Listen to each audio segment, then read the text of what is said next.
नमस्कार दोस्तों, कैसे हैं आप लोग। बिहार एक ऐसा राज्य है जहां छोटी से लेकर बड़ी पार्टियां जाति पर निर्भर हैं, उन्हीं पर उनका अस्तित्व जो है वो आधारित है। और इस वीडियो में आज हम इसी बात का विश्लेषण करने जा रहे हैं। आज हम आपको बताने जा रहे हैं कि कैसे 10 मिनट, ध्यान रखिएगा, 10 मिनट और 5 दिन का यह समय कैसे बिहार को राजनीति के दृष्टिकोण से सुर्खियों में लेकर चला आया है। हम ये बात यूं ही नहीं कह रहे हैं, हम पूरा तथ्यात्मक इसका विश्लेषण करेंगे। आपको हम डेटा बताएंगे, हम आपको बताएंगे कि इस ठाकुर कविता की असली वजह क्या थी कि ठाकुर कविता के पढ़ने के 5 दिन बाद बिहार के एक राजपूत नेता के अंदर जातिवाद का कीड़ा ऐसा पनपा कि उसने एक सियासी हलचल मचा दी। अगर आप बिहार की राजनीति को समझते हैं और जानते हैं तो बिहार में पार्टियों का जो जनाधार है वो बटा हुआ है। बिहार में 3 मुख्य पार्टियां हैं जो इस समय प्रबल दावेदार हैं। वो है भाजपा यानी बीजेपी, जेडीयू और आरजेडी। बाकी पार्टियां भी है, कांग्रेस और वामपंथी पार्टियां भी हैं, लेकिन उनकी अहमियत इस समय 0/सन्नाटा है। आज हम इसी का विश्लेषण कर रहे हैं कि आखिर वो 10 मिनट में कौन सा ऐसा 10 मिनट, उस 10 मिनट में ऐसा क्या हो गया था जिसके बाद से बिहार की राजनीति में इतनी बड़ी हलचल हो गई। देश में बिहार जो है वो सुर्खियों पे आ गया। राजपूत जाति जो है वो सुर्खियों में है, उसकी चर्चा हो रही है। मैं आपको बताऊं, कई सारे मित्र, कई सारे हमारे जानकार, हमारे रिश्तेदार जो विदेशों में हैं, वो लगातार मुझसे अपडेट लेने की कोशिश कर रहे हैं कि आखिर यह पनपा तो कहां से पनपा। क्योंकि सबके मन में यह सवाल है कि महिला आरक्षण बिल के दिन मनोज झा का बयान देना, यानी हंसुआ के बियाह में खुरपी का गीत गाना, यह क्या था। इसके बाद दूसरा सवाल जो उठता है वो यह उठता है कि इस बयान के 5 दिन बाद आनंद मोहन का इस तरह से अटैक करना, उस बयान को लेकर उसको राजनीति करना, उनके बेटे चेतन आनंद का इस तरह से बयान देना, फेसबुक पे लाइव आना, इसकी वजह क्या है। क्योंकि लोग ये मान रहे हैं कि अगर जिस दिन बयान दिया गया फिर उस दिन ये बात क्यों नहीं सामने आई। दूसरा सवाल कि आखिर मनोज झा ने महिला आरक्षण बिल के दिन ये ठाकुर कविता क्यों पढ़ी, क्यों ओम प्रकाश वाल्मीकि कविता को उस समय पढ़ा गया, वो वजह क्या है। आज हम इसी का विश्लेषण कर रहे हैं। क्योंकि मैंने कई दिनों से लगातार जो है लोगों से बात की, समझने की कोशिश की। चूंकि मैं बिहार से ही बिलोंग करता हूं और मेरा राजनीतिक कैरियर भी, राजनीतिक पत्रकारिता कैरियर भी 20-22 साल का हो गया, लिहाजा मुझे ये समझ में आने लगा है कि आखिर इसकी असली वजह क्या है। और इसको समझने के लिए आपको हाल के घटनाक्रम, बिहार में जातीय समीकरण और यह समझने की कोशिश करनी पड़ेगी कि किस पार्टी का वोट बैंक कौन सी जाति है। तब आपको समझ में आएगा कि इस बयान के मायने क्या है, 5 दिन बाद यह बयान क्यों दिया गया। और मैं बार बार कह रहा हूं, वो 10 मिनट क्या है, वो 10 मिनट कौन सी ऐसी घटना घटी जिसके बाद से इस बयान को लेकर राजपूत नेता आनंद मोहन सिंह उखड़ गए। उन्होंने यहां तक कह दिया कि अगर मैं सदन में होता तो मनोज झा का जुबान खींचकर सभापति के पटल की तरफ उछाल दिया होता। इसके बाद अब मैं आपको 1 बाय 1 बता, आप बड़े ध्यान से इस वीडियो को देखते रहिएगा। दरअसल क्या है, मैंने कुछ डेटा भी यहाँ इकट्ठा किया है, उसको भी अब मैं अपने इस विश्लेषण में इस्तेमाल करूंगा। अब आप देखिए कि ऐसा है कि आपको मैं बता दूं कि लालू प्रसाद यादव यानी आरजेडी का वोट बैंक जो है, ध्यान से सुनिएगा, मुसलमान और यादव वोट बैंक, जिसको MY समीकरण भी कहा जाता है, और इस नोमेनक्लेचर से हर कोई वाकिफ है। नीतीश कुमार की पार्टी यानी जेडीयू का जो वोट बैंक है वो लौकुश समीकरण यानी कुर्मी और कुशवाहा, यह समीकरण जो है वो जेडीयू का है। और भाजपा के जो खेमे में आता है वो आता है सवर्ण जाति यानी जो अपर कास्ट है, और जो बनिया जाति है वो इस कैटेगरी में आती है, जो इसका अपना वोट बैंक है, जिसके आधार पर तीनों पार्टियां चुनावी मैदान में उतरती हैं, अपना दमखम दिखाती हैं। अब जरा आप देखिए, अब इसके बीच क्या हुआ कि गोपालगंज में के डीएम जी कृष्णैया हत्याकांड में जेल से रिहा होने के बाद आनंद मोहन को राजपूत नेता के तौर पर अपनी पहचान बनाने की जद्दोजहद करनी पड़ रही है, क्योंकि रघुवंश प्रसाद सिंह के मरने के बाद से राजपूत का कोई मुखर नेता बिहार में बचा नहीं है। अगर हम बात करें बाकी नेताओं की, राजीव प्रताप रूडी की, जनार्दन सिकरीवाल की बात करें हम लोग, या फिर जगदानंद सिंह की बात करें, इन तीनों नेताओं को इनकी पार्टियों ने दरकिनार कर दिया है। राजीव प्रताप रूडी और जनार्दन सिंह सिकरीवाल को बीजेपी ने दरकिनार कर रखा है। जगदानंद सिंह ने अपना जो विरासत है वो अपने पुत्र सुधाकर सिंह को सौंप दी है। तो लिहाजा इस बयान के आने के बाद से लालू यादव के वोट बैंक पे कोई फर्क नहीं पड़ने वाला है, लालू यादव की पार्टी पे कोई फर्क नहीं पड़ने वाला है। A to Z भले उनके बेटा कहते हों, लेकिन लालू को जब पता है, उनकी पार्टी को यह पता है कि उनका वोट बैंक सिक्योर है। अब बात क्या आती है, तीसरी बात क्या आती है? तीसरी बात आती है बीजेपी की। तो बीजेपी ये जानती है कि यह मौका जो है, राजपूत नेता आनंद मोहन सिंह अपने आप को राजपूत नेता के तौर पे स्टैब्लिश करना चाहते हैं। लिहाजा बीजेपी के सांसद, जो राजपूत सांसद हैं या जो विधायक हैं या जो नेता हैं, वो खुल के इसका विरोध कर रहे हैं, यहाँ तक कि जमकर विरोध कर रहे हैं। यह ठाकुर की कविता के आड़ में ठाकुर की तलाश यह जारी है, यह बिहार का अगला नारा है। ठाकुर कविता के आड़ में ठाकुर की तलाश, ये हो रहा है। अब बात आती है वो 10 मिनट क्या है। दरअसल वो 10 मिनट क्या है कि जब आनंद मोहन सिंह राबड़ी देवी के आवास पर लालू यादव से मिलने जाते हैं तो 10 मिनट उनको बाहर इंतजार करना पड़ता है और फिर भी लालू प्रसाद यादव उनसे मिलते नहीं हैं। यह बात उनको नागवार गुजरी और इसके बाद से यह बड़ा खेल हो गया। उनके बेटे ने फेसबुक लाइव पर आकर मनोज झा की उस कविता को लेकर जातिवाद से ऐसा जोड़ा कि बिहार में राजनीति गर्मा गई है।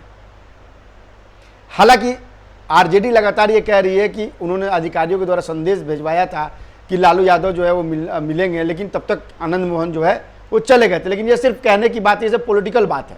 यह नाराजगी जो है यह आनंद मोहन को बहुत खल गई। दरअसल आनंद मोहन इसके जरिए सीवर, सहरसा और आरा से टिकट चाह रहे थे। वो मैंने डिटेल लिखा है यहाँ पे, वो मैं आपको बता देता हूँ कि क्या है वो यह बात जो है उन शर्मिंदगी महसूस की और आनंद मोहन जो है अपनी पत्नी लवली आनंद के लिए सीवर, सहरसा, वैशाली और आरा से लोकसभा टिकट चाहते थे। इसके बाद बात क्या उठती है कि आप देखिए कि नीतीश कुमार ने कितनी बड़ी चाल चली। नीतीश कुमार ने क्या किया कि बीजेपी को जवाब देने के लिए जेल के मैनुअल में ही परिवर्तन कर दिया, जिसकी वजह से आनंद मोहन सिंह को राहत मिल गई, वो जेल से बाहर आ गए। ऐसा क्यों किया? क्योंकि आप देखिए कि पिछले चुनाव में एलजेपी का साथ लेकर यानी चिराग पासवान का साथ लेकर बीजेपी ने नीतीश कुमार के वोट बैंक में सेंध लगाई थी और जिसका खामियाजा नीतीश कुमार को भुगतना पड़ा, उनकी सीटें कम हो गई। अब नीतीश कुमार ने यही किया कि आनंद मोहन को रिहा करके वो बीजेपी के अग्रणी जातियों में सेंध लगाना चाहते हैं। और चूंकि अभी राजपूत नेता इस तरह से कोई मुखर नेता बचा नहीं है जिसके नाम पर लोग वोट दें, तो वो बीजेपी की तरफ कॉन्सोलिडेटेड था। अब क्या है कि चूंकि इस ठाकुर की आड़ में मुमकिन है कि आनंद मोहन अपने आप को राजपूत नेता के तौर पर स्टैब्लिश करने की कोशिश करे और अपनी पार्टी जो बिहार पीपुल्स पार्टी थे उसको भी जिंदा करने की कोशिश कर सकते हैं, या उनके लिए एक मौका है। लेकिन इस मौके को बीजेपी भी अपने हाथ से जाने देना नहीं चाहती है।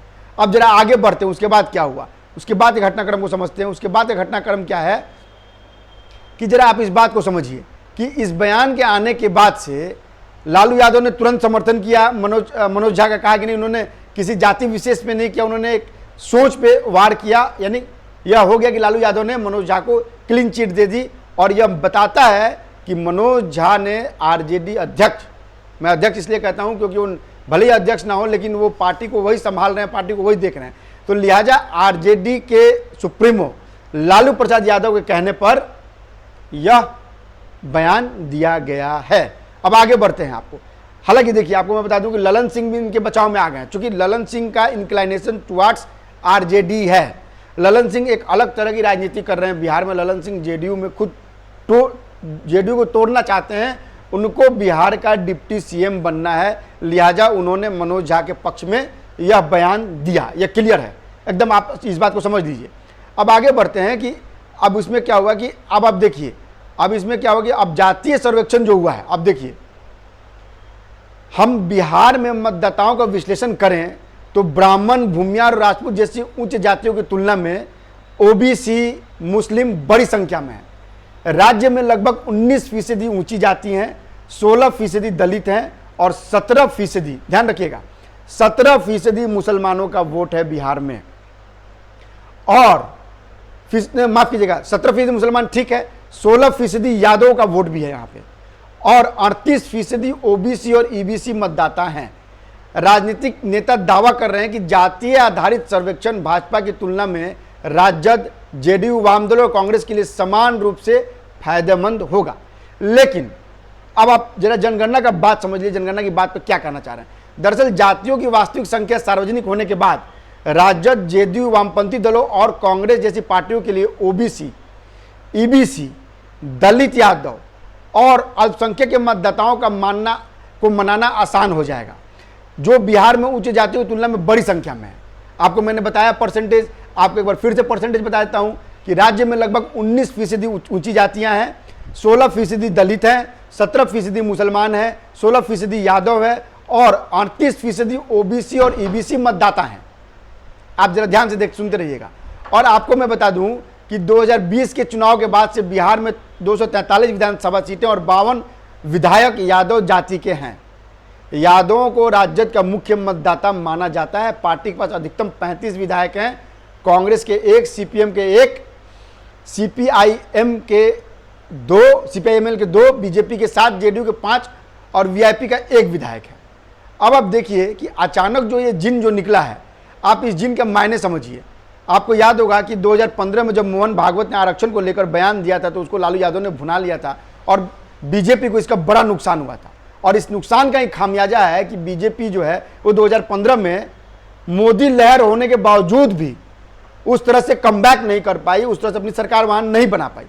अब आपको हम बताते हैं कि जो जातीय सर्वेक्षण है, जो जातीय सर्वेक्षण होने के बाद से क्या है कि आरजेडी और जेडीयू के पास वो डेटा आ गया है कि किस जाति की संख्या कितनी है। उसके बाद ही आप देखिए यह कितनी बड़ी बात है। आप जरा इस तीनों सीन को देखिए। 10 मिनट आनंद मोहन का इंतजार करना, इसके बाद उसके पहले जातीय जनगणना जो किया गया, भले उसको जातीय जनगणना नहीं कहा जा रहा है लेकिन वो जातीय जनगणना हुई है, उसका डेटा जो है बिहार सरकार के पास आ गया है।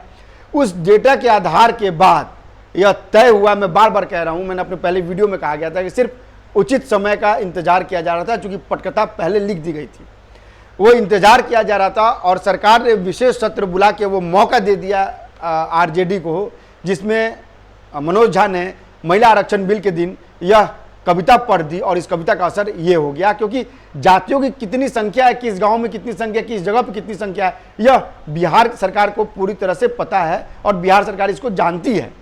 और लिहाजा तभी आप देखिए इस बयान के आने के बाद से आरजेडी ने लालू प्रसाद यादव जानते हैं कि अग्रणी जाति की वोट उनको मिलने वाला नहीं है। जब अग्रणी जाति का वोट नहीं मिलेगा तो अपने वोट बैंक को मजबूत करने के लिए उन्होंने साफ साफ मनोज झा का समर्थन कर दिया। उन्होंने कहा कि ठाकुरवाद जो है यह हमारे अंदर भरा हुआ है, यानी जो मनोज झा ने कहा वो कहा कि एक सोच की बात है, जिस सोच को खत्म करना चाहिए। यानी एक तरह से उन्होंने यह फिर से मैसेज दिया कि बिहार में अग्रणी जातियां जो है वो पिछड़ी जातियों को दबा रही हैं। पिछड़ी जातियों की संख्या बहुत ज़्यादा होने के बावजूद भी उन्हें वो सुविधाएं नहीं मिल रही है, अग्रणी जाति उस पर हावी है। और इसके बाद से जो आरक्षण का खेल खेला जाएगा वो तो अलग है। लेकिन आप देखिए कितनी बड़ी चाल चली गई है। और इसका अच्छा, बिहार ऐसा राज्य है कि जहां जाति समीकरण जो है वो बहुत मायने रखता है किसी भी पार्टी के लिए, चाहे वो बीजेपी हो, चाहे जेडीयू हो, चाहे वो आरजेडी हो। और इसमें कोई भी पार्टी जो है वो अपने आप को इसमें पीछे रखना नहीं चाहती है। हम लगातार इस खबर पर अपडेट कर, मैं लगातार इस पर वीडियो बना रहा हूँ, क्योंकि जैसे जैसे मेरे पास खबरें आ रही हैं मैं आप तक वो खबरें पहुँचाता जा रहा हूँ। आप हमारे वीडियो को लाइक कीजिए, सब्सक्राइब कीजिए और शेयर कीजिए, क्योंकि आपके कमेंट्स भी आने बहुत ज़रूरी है। आपके कमेंट जरिए हमें यह मालूम पड़ता है कि आप किन तरह की खबरों को चाहते हैं, जानते हैं और किन तरह की खबरों को आप समझने की कोशिश करते हैं और आप इन खबरों को लेकर आप कितना संजीदा हैं, यह भी बात सामने आती है। सो आप हमारे वीडियो को लाइक कीजिए, सब्सक्राइब कीजिए और शेयर भी कीजिए और आइकन बेल को जरूर दबाइए। उससे क्या होगा कि जब भी मैं वीडियो बनाऊंगा उसका तुरंत से नोटिफिकेशन आपके पास आएगा। और मैं आपसे यह भी रिक्वेस्ट करता हूँ अपने जानने वाले, अपने सबको यह बताइए कि आपके बीच आपका एक चैनल है, न्यूज़ गुरु का एक चैनल है, जो लगातार खबरों को अपडेट करके आपके सामने रखते हैं। हर ताज़ा खबरें आपके पास आती हैं। आप अपने जानने वालों को भी कहिए कि वो हमारे वीडियो को सब्सक्राइब करें, लाइक करें और शेयर जरूर करें। नमस्कार, धन्यवाद।